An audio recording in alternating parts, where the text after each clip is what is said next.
আসসালামু আলাইকুম। সবাই কি অবস্থা, কেমন আছেন? আশা করি সবাই ভালো আছেন। আমি আলহামদুলিল্লাহ ভালো আছি। আজকে একটা রেসিপি নিয়ে আসলাম, সিম দিয়া ভর্তা বানালাম। শুকনা মরিচ দিয়ে।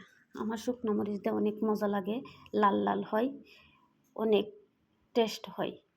কাঁচামরিচ দিয়ে না হ্যাঁ করে খাইলে ফানি সারিয়া দে।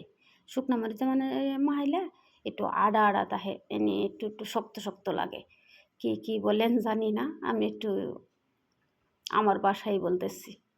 ঠিক আছে, সিম দিয়া, শুকনা মরিচ দিয়া, পেঁয়াজ দিয়া, সর্ষের তেল দিয়ে ভর্তা মাহামু। দেখতে থাকেন ভর্তা।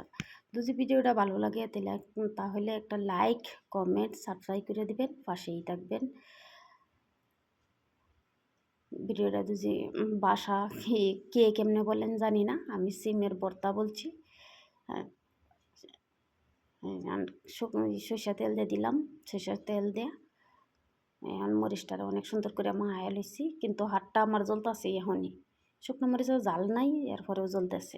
যে সিম দিয়ে দিলাম, সিম সিদ্ধ করে রাখছিলাম, এখন আবার সিম দিয়ে দিলাম, ভর্তা মাহালতাছি।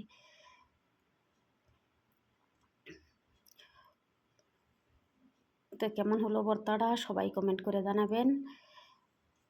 পরবর্তী ভিডিও নিয়ে আপনাদের ইনশাআল্লাহ হাজির হবো আবার। তো সবাই ভালো থাকেন, সুস্থ থাকেন। ভর্তা আমার ফাইনালি শেষ, মাশাআল্লাহ তাবারাকাল্লাহ, মাশাআল্লাহ।